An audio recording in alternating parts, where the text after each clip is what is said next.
Are you out of your mind? Lisa's voice barely broke a whisper, yet it shattered the heavy silence of the royal chambers. David, the Alpha King, didn't flinch. He stood by the hearth, the firelight catching the golden sweat on his chest, while Elena, Lisa's own flesh and blood, pulled the silk sheets higher to cover her naked shoulders. Elena didn't look away. She smiled, a tiny, venomous curve of her lips. "It's not what you think, Lisa," David rumbled, his command alpha-laced, expecting her to yield.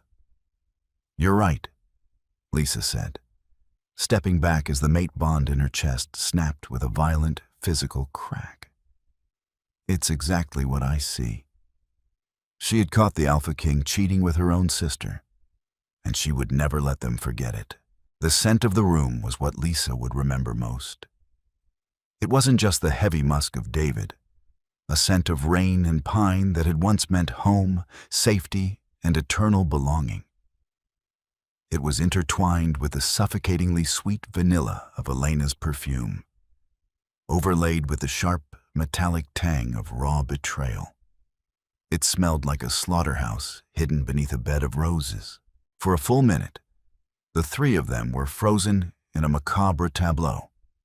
Lisa stood in the doorway, her hand still resting on the brass handle. She had come to surprise David after a week-long diplomatic mission to the Eastern Pax, bringing him a treaty that secured their borders. Instead, she had found her borders violently breached from the inside. "Lisa," David said, his voice dropping an octave. It was the tone he used on unruly generals, a vibrational hum meant to force submission. He took a step toward her, entirely unashamed of his nakedness. The arrogance of the Alpha King ran so deep, it eclipsed his guilt. "Close the door. We will discuss this like adults." "Discuss?" Lisa's voice was devoid of tears. The shock was too absolute, too freezing, to allow for something as warm as crying. Elena shifted on the bed, letting the silk sheet slip just enough to reveal the red mark on her collarbone. A mark David had put there. "Don't be dramatic, Lisa," Elena purred, her voice dripping with mock sympathy. "You knew this was coming. The pack needs a Luna who can bear an heir. You've had 3 years. I'm only giving the king what he requires." The words struck Lisa like physical blows, targeting the deepest, most agonizing insecurity she harbored. The healers had said it was stress, that the moon goddess would bless them in time. David had held her hands, kissed her forehead, and sworn it didn't matter. He was a liar. Lisa looked at the man she had bound her soul to.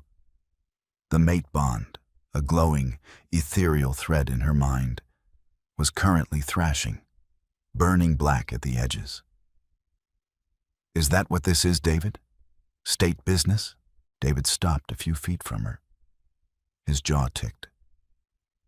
For a fraction of a second, a flicker of genuine remorse crossed his hardened features, but it was quickly swallowed by his pride.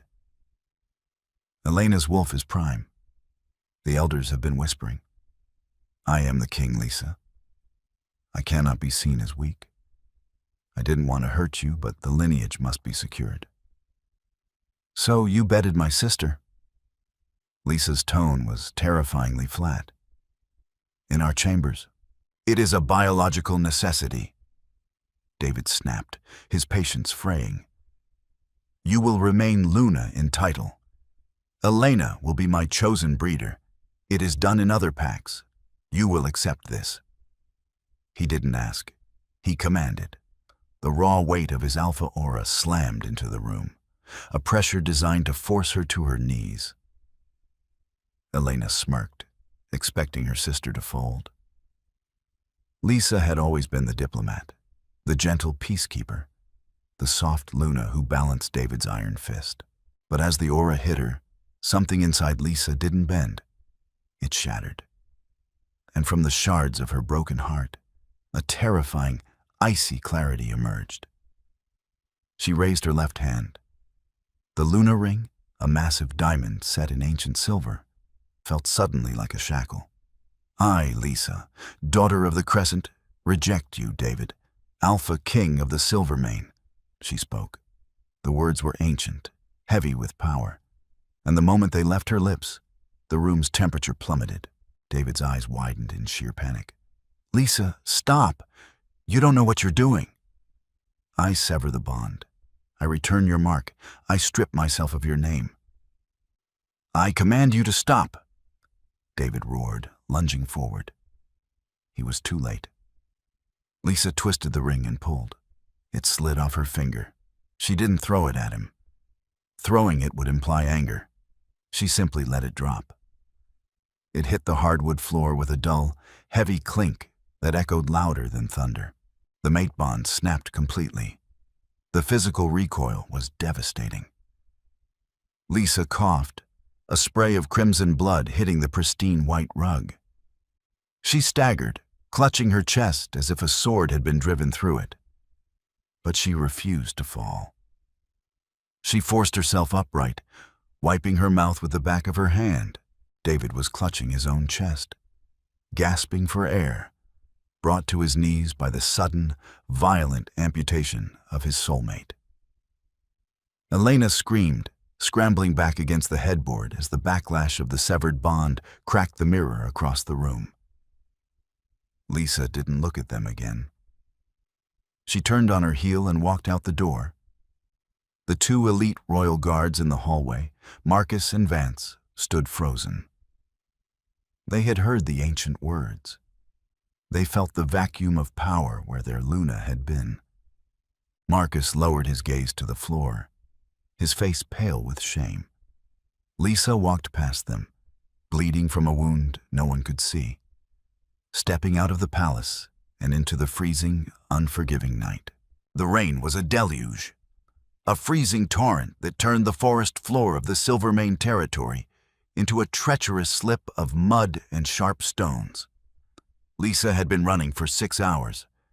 She hadn't packed a bag. She hadn't taken a coat. She was dressed in the thin, ruined silk of her diplomatic gown, now stained with mud and her own blood. Every few miles, she would violently vomit black bile. A rejected mate bond was a death sentence for most female wolves. The biological shock of tearing a soul in two usually resulted in heart failure within 48 hours. The pain was absolute, a ceaseless roaring fire in her veins that made her bones ache and her vision swim. Keep moving. The voice in her head was no longer the soft, reasoning diplomat. It was a guttural, primal growl. Cross the river. Get out of his lands. She reached the blood-washed river just as dawn threatened to break. The water was swollen, churning with angry gray foam. On the other side lay the Deadlands, a massive, lawless expanse of ruined territory where exiles, murderers, and feral rogues roamed. It was a place where alphas sent wolves to die. Lisa didn't hesitate. She plunged into the freezing rapids. The current slammed into her, pulling her under, but the physical agony of drowning was a welcome distraction from the agony in her chest. She fought with desperate, thrashing strokes, her nails tearing against submerged rocks until she dragged herself onto the opposite bank. She collapsed on the jagged pebbles, gasping, her limbs completely numb. She was in the Deadlands. She was no longer a Luna. She was prey. She lay there for what felt like hours, drifting in and out of consciousness. The rain slowed to a cold drizzle. When she finally opened her eyes, the shadows of the tree line had shifted. They weren't shadows. 3 massive wolves stepped out of the fog. They were a filthy, matted mix of brown and gray, their bodies covered in the jagged, hairless scars of constant survival fighting. Rogues. They didn't have the discipline of a pack. They smelled of rot, desperation, and feral hunger. The largest of the 3, a one-eyed brute with a torn ear, shifted into his human form. He was naked, grimy, and leered at her with yellowing teeth. "Well, well," the rogue sneered, his voice raspy. "Look what the river washed up. You smell like silver and silk, little wolf. You smell like the Silver Fang King." He sniffed the air, his singular eye widening in cruel delight. "But the bond is dead. He threw you away." Lisa tried to stand, but her legs betrayed her. She fell back into the mud. "Don't worry," the rogue laughed, gesturing to his two companions, who remained in wolf form, snapping their jaws. "We'll put you to good use before we eat you." He lunged. Lisa didn't have the strength to fight.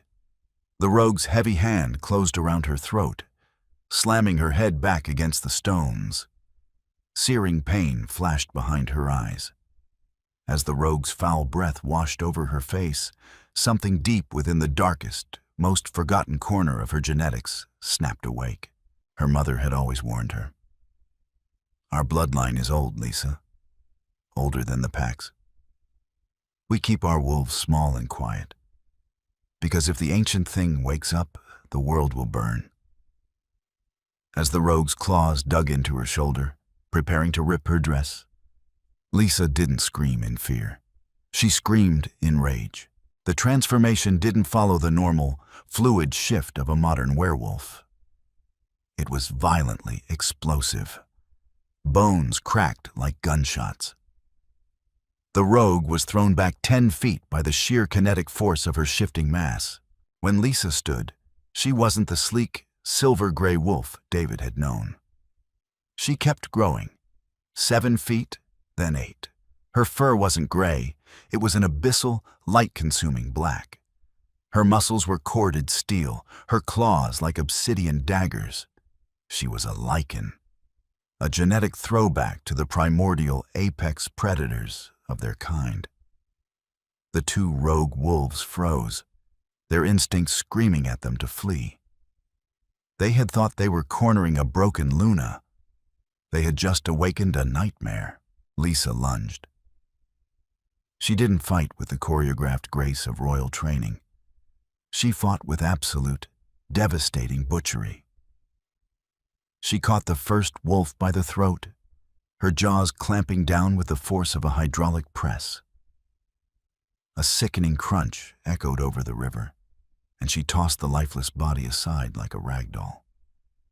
The second wolf bolted, whining in terror. Lisa was faster.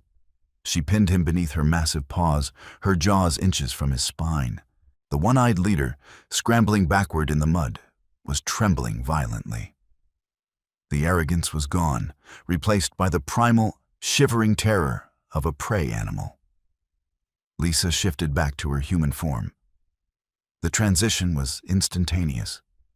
She stood naked in the freezing rain, her skin unblemished, the cold not affecting her in the slightest. Her eyes, once a soft hazel, now glowed with a terrifying, luminescent gold. She walked slowly toward the trembling rogue leader. She grabbed him by the hair, forcing his head back, exposing his throat. "Who was the king of the Deadlands?" Her voice echoed, layered with a monstrous, vibrating undertone. No one," the rogue stammered, weeping. "It's fractured. Warlords, scavengers." Lisa tilted her head, the rain washing the blood from her face. "Not anymore," she whispered. She released his hair. "Submit or die." The rogue didn't hesitate. He rolled onto his stomach, pressing his neck firmly into the mud at her bare feet. "Alpha," he whimpered.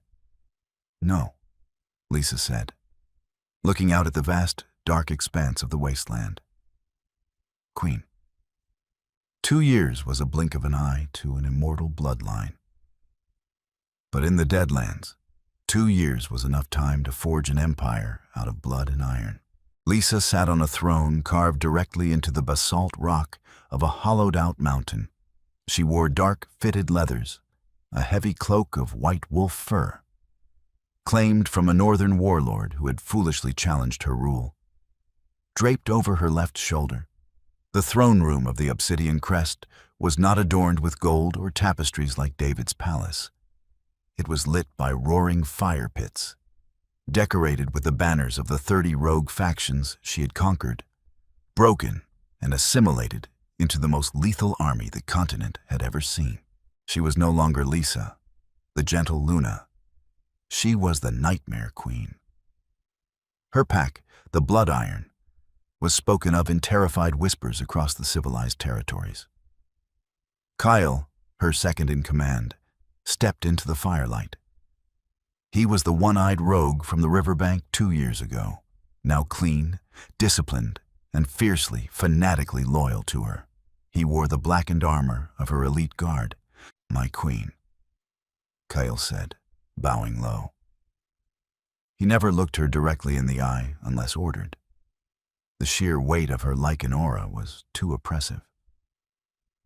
The scouts report activity on the southern border.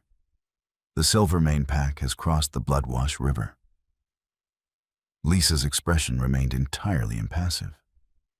Inside, a cold, dark amusement began to coil. "Have they come to wage war, Kale?" "No. They sent a diplomatic envoy under a white banner. They've established a camp 10 miles from the fortress. They are demanding an audience with the warlord of the north."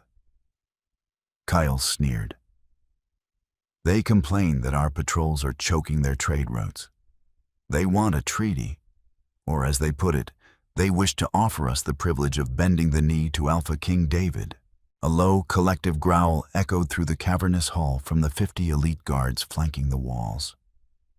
The very mention of the Silvermane King demanding their submission was an insult paid in blood. Lysa raised a single hand. The hall fell instantly, deathly silent.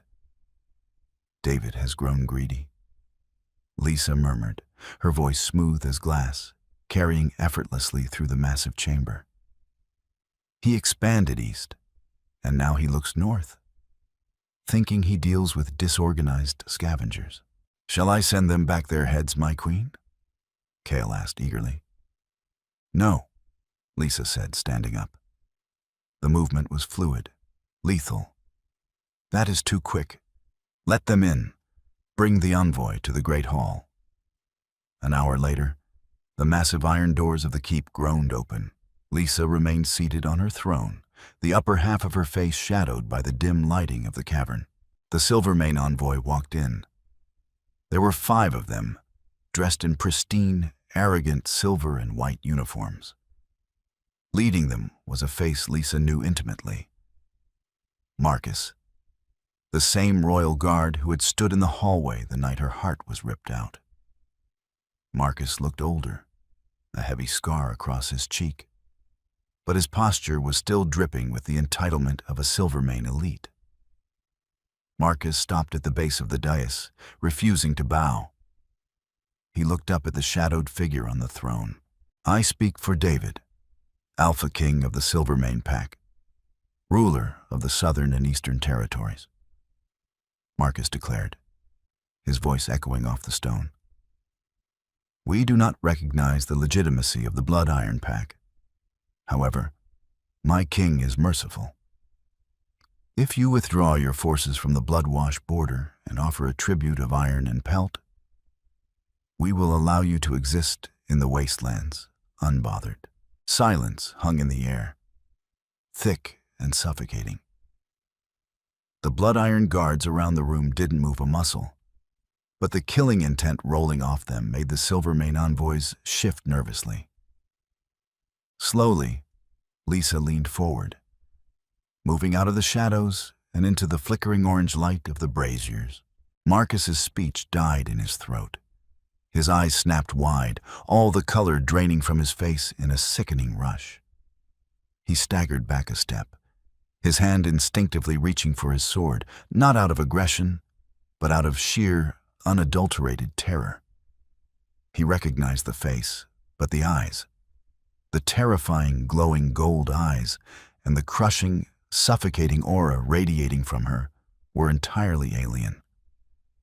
My, Marcus stammered, his knees buckling under the pressure of her aura. He hit the stone floor, his arrogance shattered into dust. Luna? That title, Lisa said, her voice dropping into the monstrous, vibrating hum of her Lycan blood. Died in the dirt 2 years ago. She stood, descending the first 2 steps of the dais. The Silvermane guards behind Marcus fell to their knees, physically forced down by the oppressive weight of her power. You will return to David, Lisa commanded softly. Yet the words struck them like physical blows. You will tell him that the North bows to no king, and you will tell him that the Queen accepts his invitation to the upcoming Continental Summit. Lisa smiled, a cold, sharp expression that made Marcus tremble violently. Tell my sister I look forward to seeing her. The glass in David's hand shattered, amber liquor raining down onto the polished mahogany desk. Say that again, the Alpha King commanded.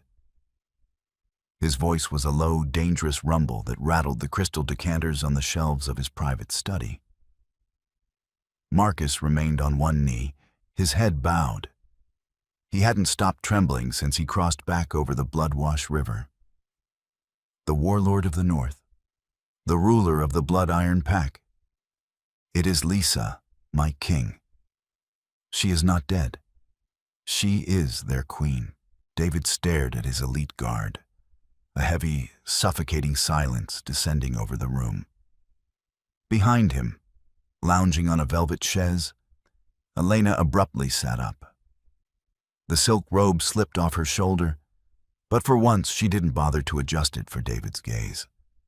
Her face was pale, her dark eyes wide with a frantic, buzzing panic. That's impossible, Elena snapped, her voice shrill, lacking entirely the smooth, commanding resonance a true Luna should possess. A rejected mate doesn't survive 48 hours, let alone 2 years in the Deadlands. And she certainly doesn't conquer the rogue factions. She was weak. She was a diplomat, not a fighter. You are mistaken, Marcus, David said, wiping the liquor from his hand with a cloth. He forced his heart rate to slow, projecting an aura of absolute control, though a cold dread had begun to pool in his stomach. It is a trick, a rogue warlord using her name to mock us. Marcus finally looked up. The deep scar on his cheek twitched. It was her, sire. But she was changed. Her eyes were gold. The aura she projected brought us to our knees. We couldn't breathe. My king, with all due respect, it felt heavier than yours. David's jaw locked. The implication was treasonous, but the sheer, raw terror in his best soldier's eyes silenced his reprimand. She said she accepts your invitation to the Continental Summit, Marcus whispered. She told me to tell her sister she looks forward to seeing her. Elena swallowed hard, her hand instinctively drifting to her throat. For 2 years, she had worn the crown. She shared the king's bed. But the elders still whispered. She had yet to produce the strong, prime heir David had sacrificed his mate Bond for. The pack tolerated her, but they did not revere her. The ghost of Lisa's gentle, steady rule had haunted the Silvermane halls like a persistent frost. Now, that ghost was coming to the summit. 2 weeks later, the Continental Summit convened at the Solstice Keep, a massive, neutral fortress built into the side of the continent's tallest mountain peak. It was a place of ancient truce, where the alphas of the 4 major territories gathered every decade to negotiate borders, trade, and alliances. The Great Hall was a masterpiece of vaulted stone and roaring hearths. A massive circular table of ancient oak dominated the center, surrounded by heavy, high-backed chairs. David sat at the southern point, flanked by Elena and his top generals. He wore his formal regalia, projecting an air of untouchable supremacy.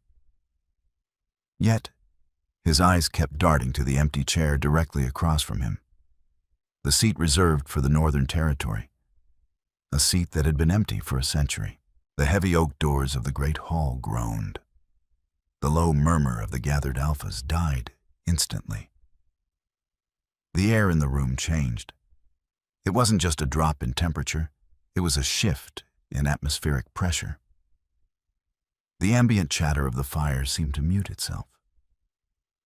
A scent rolled into the hall, not the soft, rain-washed pine Lisa used to carry, but the scent of deep, ancient earth, crushed ozone, and sharp, metallic iron. It was the scent of an apex predator. Lisa stepped over the threshold. The collective breath of the room hitched. She wore no crown, no elaborate silks. She was clad in a tailored suit of charcoal and black, the cut sharp and severe, with a heavy cloak of white wolf fur draped over her shoulders. Her dark hair was pulled back into a severe braid, exposing the sharp, striking angles of her face. But it was her eyes that paralyzed the room.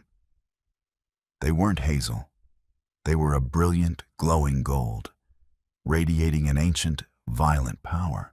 Beside her walked Kale, his single eye scanning the room with the lethal precision of a hunting hound. David's hands gripped the armrests of his chair so tightly the wood groaned. His heart slammed against his ribs. It was her, the mate he had broken, the woman he had discarded to secure his lineage. But the creature walking toward the table wasn't his broken mate. It was a deity of war. Lisa didn't look at him. She didn't look at Elena, who had shrunk back into her chair, her face drained of all blood. Lisa simply walked to the empty northern chair, pulled it out, and sat down. She rested her hands on the table, the silver rings on her fingers catching the firelight. She looked around the circle, her golden eyes lingering on the most powerful wolves on the continent, before finally settling on David. "I apologize for the delay," Lisa said, her voice smooth, carrying that terrifying, vibrational undertone that made the hair on the back of David's neck stand up. The North had a pest problem at the border, but the blood iron pack is present. Let us begin. The first hour of the summit was an agonizing exercise in psychological endurance. Alpha Thorn of the Western Ridges, a massive, scarred man who respected only brute strength, was the first to test the waters. He leaned forward, squinting at Lisa. The North has been a fractured wasteland for generations. By what right does a rejected Silvermane Luna claim a seat at this table? The insult was deliberate. Beside David, Elena smirked, recovering a fraction of her usual arrogance. She leaned closer to David, her shoulder brushing his, a territorial display meant for Lisa to see. Lisa didn't react to the display. She slowly turned her golden gaze to Thorn. She didn't raise her voice, nor did she stand. She simply allowed a fraction of her Lycan aura to bleed into the room. The hearth fires suddenly flickered and dimmed. A crushing physical weight pressed down on the alphas. Thorn's breath hitched, his eyes going wide as his wolf violently submitted beneath his skin, whining in absolute terror. "I'm by the right of conquest, Alpha Thorn," Lisa said, her voice a calm, freezing river. "I hold the North because I killed every warlord who said I couldn't. I did not come here to ask for your recognition. I came to inform you of my borders. Cross them, and I will hang your pelts from my fortress walls." She pulled the aura back. The fires roared to life again. Thorn swallowed hard, averting his eyes, his dominance utterly shattered in less than 10 seconds. David watched, entirely mesmerized and deeply unsettled. The mate bond they had shared was dead. She had severed it flawlessly. Yet, looking at her, he felt a phantom ache in his chest, a hollow, gaping wound that had never truly closed.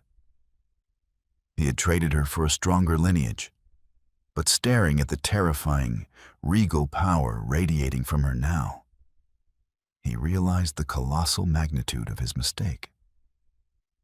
Elena's wolf was prime, yes, but Lisa's bloodline was something out of legend.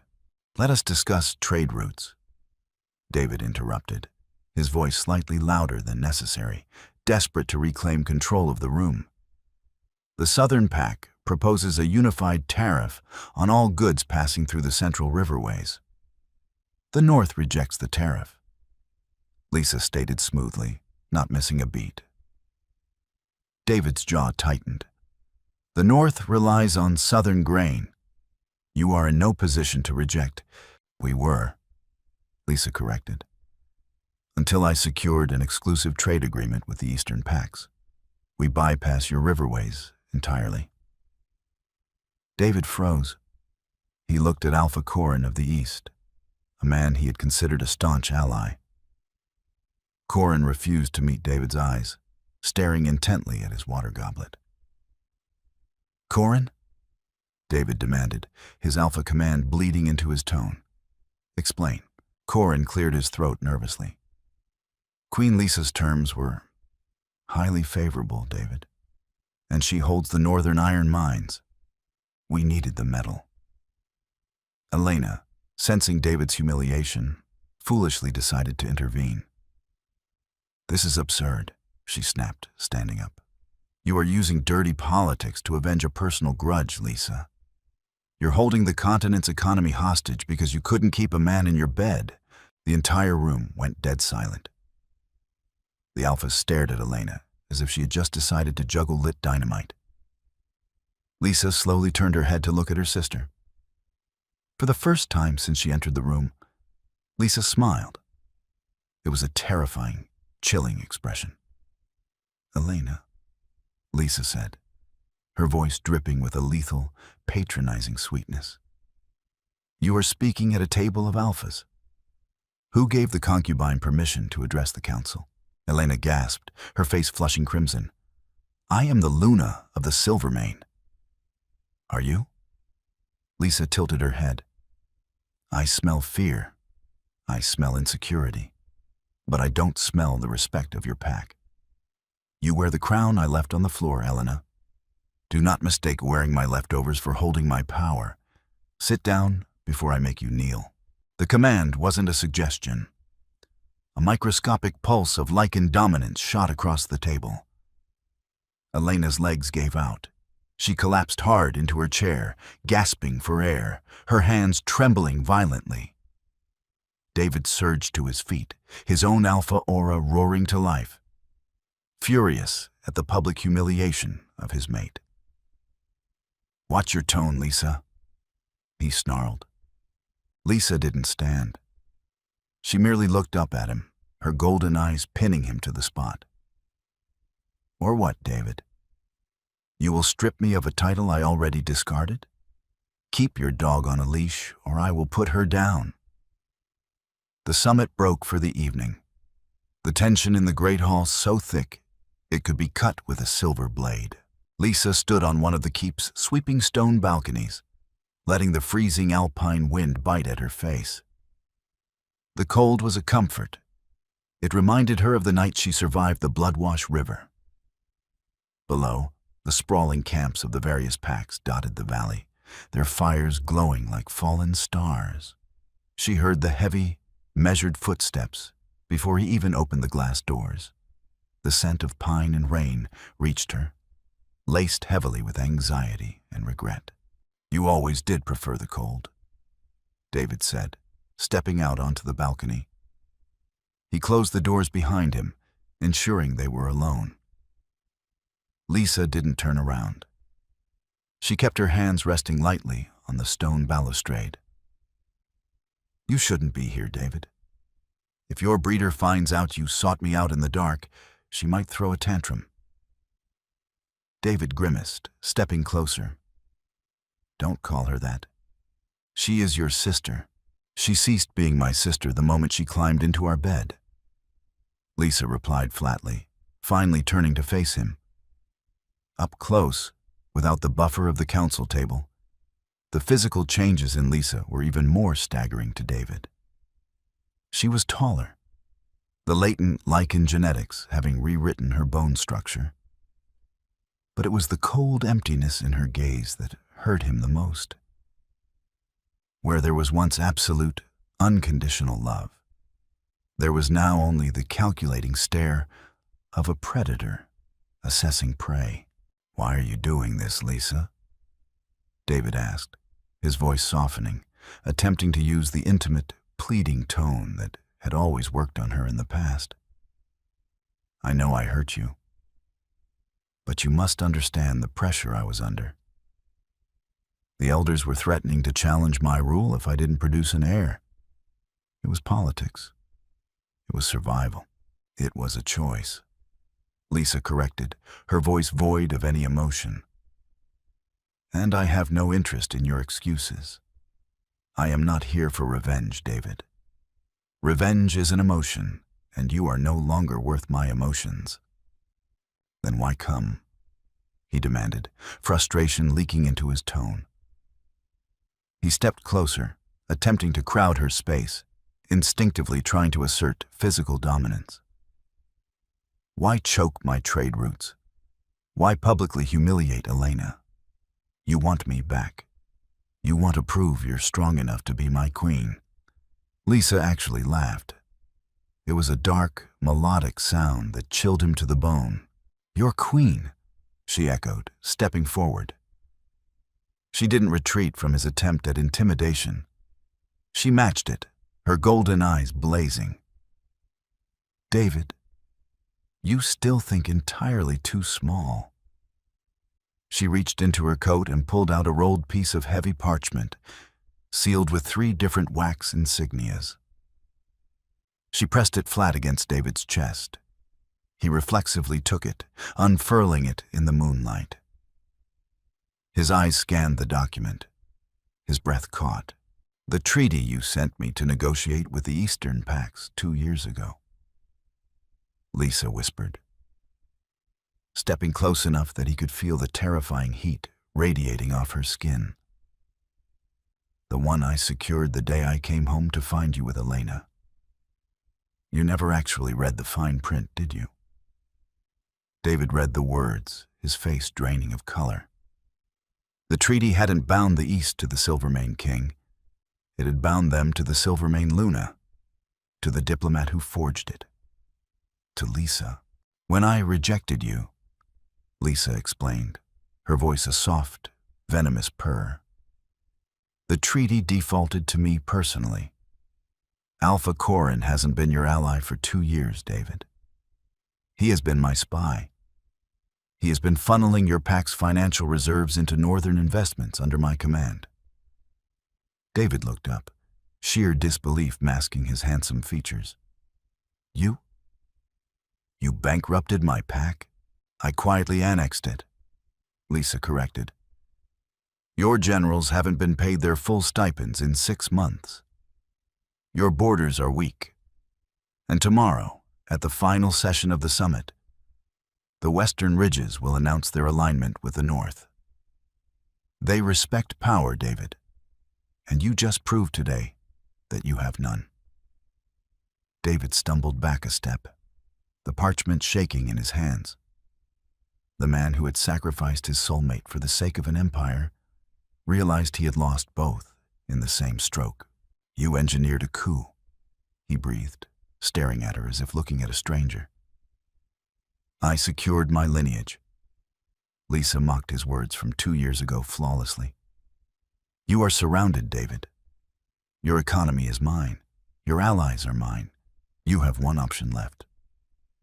"I will never submit to you," he snarled, his wolf clawing at the surface, desperate and cornered. "You won't have to," Lisa said, turning back to the view of the mountains. "Tomorrow, you will abdicate the throne of the Silvermane. You will hand the crown to a general of my choosing. If you do, I will allow you and Elena to leave the territory with your lives. If you refuse..." She looked back over her shoulder, her golden eyes gleaming with the promise of absolute destruction. I will unleash the blood iron on your palace, and I will burn your legacy to ash. The morning of the final summit session dawned gray and bitterly cold. Inside the Silvermane Royal Pavilion, the atmosphere was poisonous. Elena paced the length of the Persian rug, chewing furiously on her thumbnail, the manicured polish chipped and ruined. She looked hideous. The lack of sleep and the suffocating terror of Lisa's presence had aged her 5 years in a single night. "You cannot abdicate," Elena hissed, rounding on David. He sat on the edge of the bed, his head buried in his hands. He hadn't slept, nor had he changed out of the clothes from the previous night. "If you step down, what happens to me? I am the Luna. I am carrying the future of the Silvermane." David slowly lifted his head. His eyes were bloodshot, hollowed out by the crushing weight of his monumental failure. "There is no Silvermane, Elena. Not anymore. I spent the entire night going over the ledgers with the scribes." Lisa wasn't bluffing. Alpha Corin routed all our emergency reserves into a dummy trade syndicate based in the north. We can't even pay the soldiers guarding this tent. "Then we fight!" Elena shrieked, her voice cracking. "You are the Alpha King. Challenge her to single combat.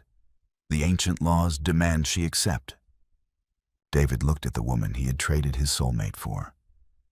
The realization of how utterly foolish and small-minded she was hit him with a sickening wave of nausea.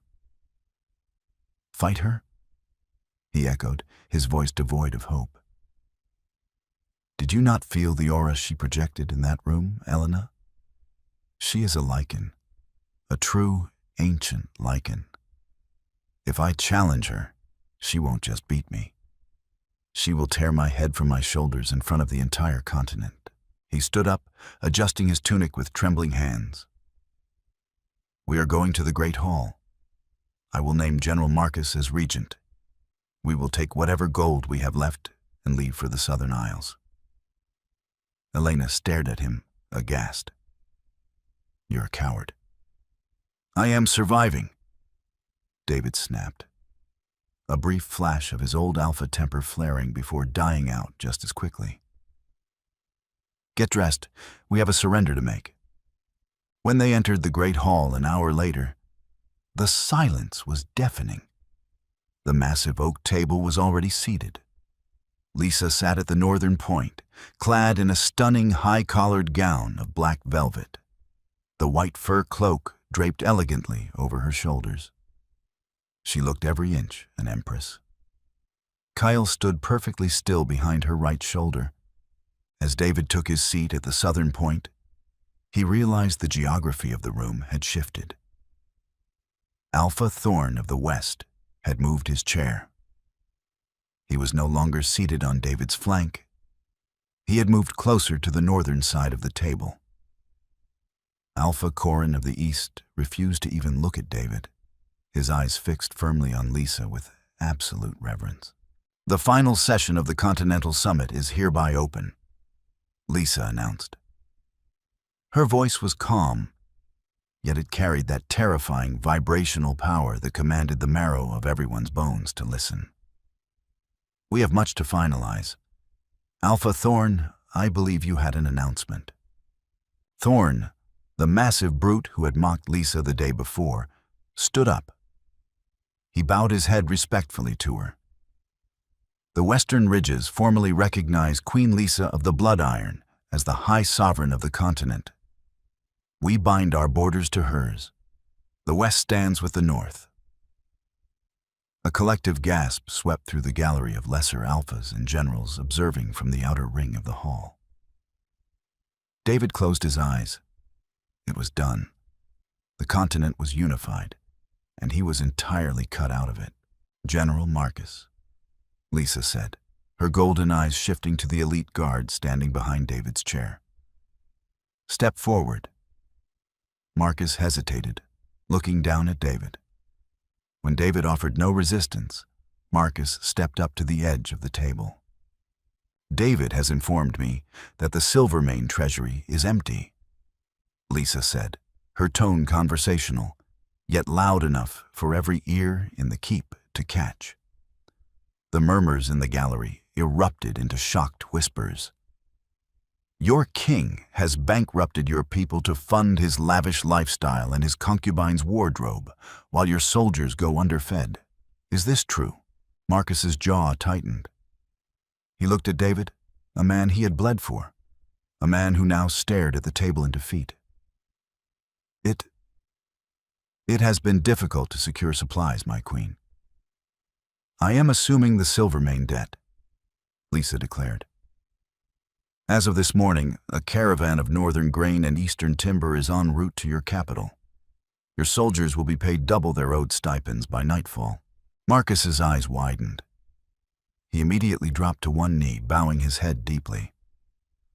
The Silvermane army thanks you, Sovereign. Stand up, Marcus, Lysa commanded gently, because your king has a final order of business. All eyes turned to David. The silence stretched tight, ready to snap. David stood up slowly. His hands gripped the edge of the oak table. He opened his mouth to speak the words of abdication, to willingly surrender the crown he had sacrificed everything to keep. But before he could utter a single syllable, Elena shattered the quiet. No! Elena screamed, vaulting out of her chair. She lunged toward the center of the room, her face contorted in an ugly, desperate mask of pure fury. She pointed a shaking finger at Lysa. You are a fraud, a rejected barren failure. I invoke the right of blood. I challenge you for the crown of the Silvermane. The great hall erupted into chaos. Several alphas leaped to their feet. Kyle immediately stepped forward, his hand dropping to the hilt of his broadsword, his single eye narrowing with lethal intent. Lysa merely raised 2 fingers. Kyle stopped instantly, stepping back into the shadows. David scrambled forward, grabbing Elena's arm, his eyes wide with terror. Elena, shut up! Are you insane? You can't challenge her. Let me go! Elena shrieked, clawing at David's face.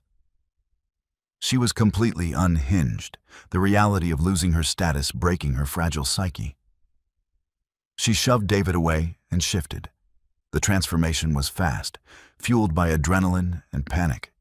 In seconds, a prime, silver-furred wolf stood on the stone floor, snarling viciously at the northern side of the table.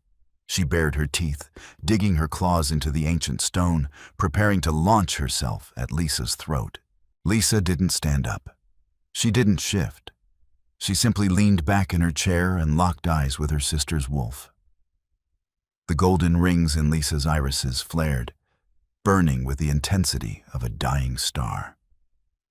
She unleashed her Lycan aura.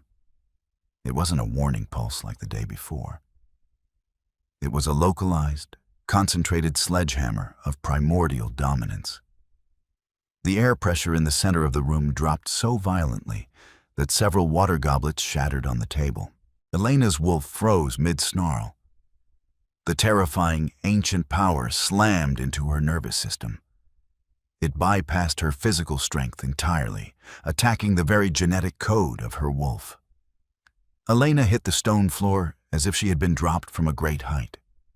She didn't just submit, she was physically crushed by the pressure, her belly pressed flat against the cold stone, a high-pitched, pathetic whine escaping her throat. She couldn't breathe. She couldn't move a single muscle. David, witnessing his mate being suffocated by sheer willpower, roared in anguish. Instinct overrode his logic. He shifted, his massive, dark-furred alpha wolf bursting forth, tearing through his royal garments. He lunged across the space, intending to break Lysa's line of sight and save Elena. Lysa finally stood. She moved with a speed that defied physics. Before David's wolf could even clear the distance to the table, Lysa was there. She didn't fully transform, but her hands elongated, her nails sharpening into obsidian talons, and the bones in her face shifted, adopting the sharp, predatory angles of the Lycan. She caught the Alpha King in midair, her hand wrapped around David's throat, arresting a 600-pound wolf's momentum instantly. The stone floor cracked beneath her boots as she absorbed the impact without yielding an inch. With a sickening thud, she slammed David back down into the ground, pinning him by the throat with a single arm. Her golden eyes burned down into his terrified, widened gaze. "You threw me to the Deadlands," Lysa whispered, her voice echoing in the dead silent hall, a monstrous, vibrating purr that made the surrounding alphas hold their breath. "You broke my soul for a crown you couldn't even keep. I survived the rot. I conquered the monsters. And now, you dare bare your teeth at me?" David whined, thrashing wildly, but her grip was like a vice of solid steel. He couldn't break it. The Alpha King, the most feared warrior in the South, was entirely helpless.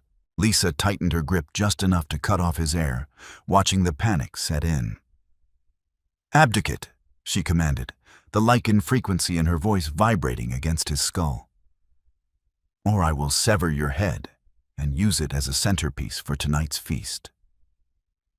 David's wolf went limp. He tapped the floor with his paw, a frantic, desperate gesture of absolute surrender. Lysa held him for 2 more agonizing seconds, ensuring the humiliation was thoroughly seared into his memory before throwing him aside. She stepped back, her features seamlessly returning to their flawless human state.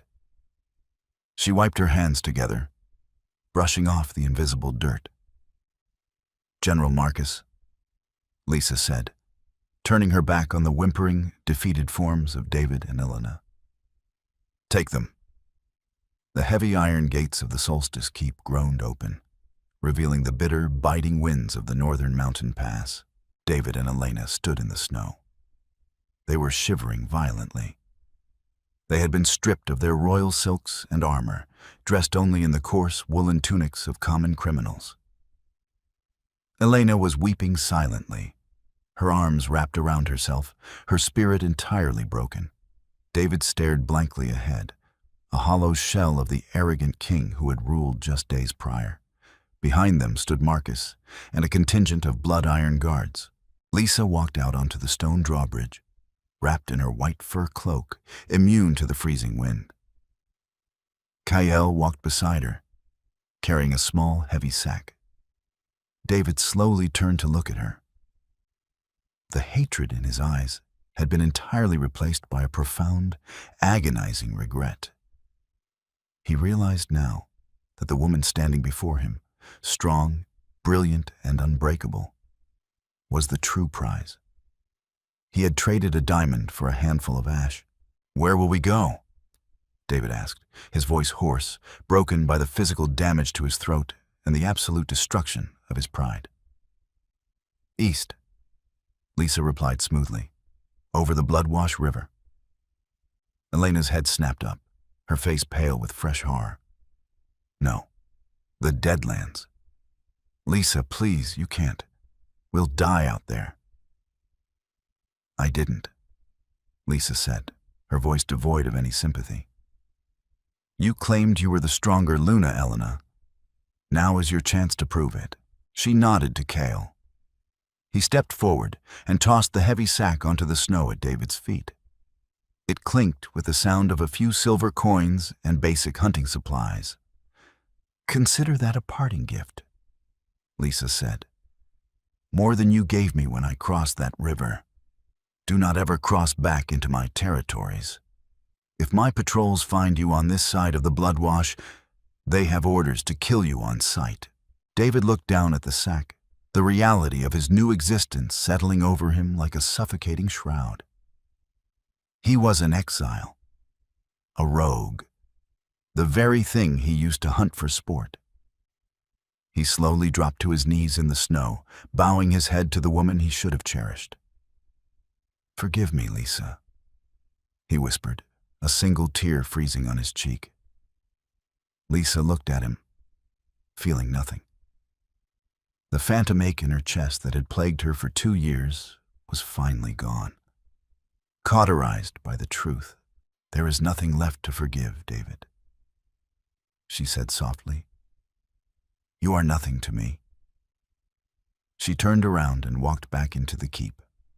The heavy iron gates slammed shut with a deafening finality, echoing across the mountains. Hours later, the great hall was warm, filled with the murmur of a unified council. The map of the continent lay spread across the ancient oak table. There were no longer borders drawn in red ink separating the north, south, east, and west. Lisa sat at the head of the table.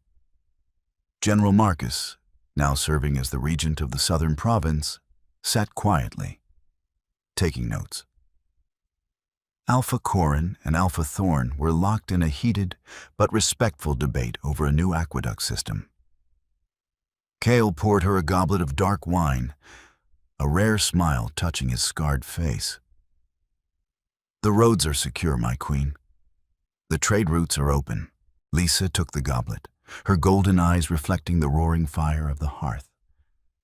She had lost a mate, but she had gained a kingdom. She had been thrown to the wolves, and she had returned, leading the pack. She raised the goblet, taking a slow sip. The Alpha King was a ghost in the wasteland. The Lycan Queen had risen, and her reign would last for 1,000 years. Lisa's journey from a discarded, broken mate to the undisputed high sovereign of the werewolf world proves that true power isn't granted by a crown. It is forged in the fires of survival. By refusing to break under the weight of David and Elena's betrayal, Lisa unlocked her ancient potential, proving that the most fatal mistake an alpha can make is underestimating the Luna he threw away. Her empire, built on strength, logic, and fierce justice, stands as a testament to her unbreakable will. Did you enjoy this story of betrayal, revenge, and ultimate triumph? If so, please like this post, share it with your fellow fantasy romance fans, and subscribe for more cinematic, high-stakes werewolf dramas and dramatic fiction. Let me know in the comments what you thought of Lisa's epic revenge.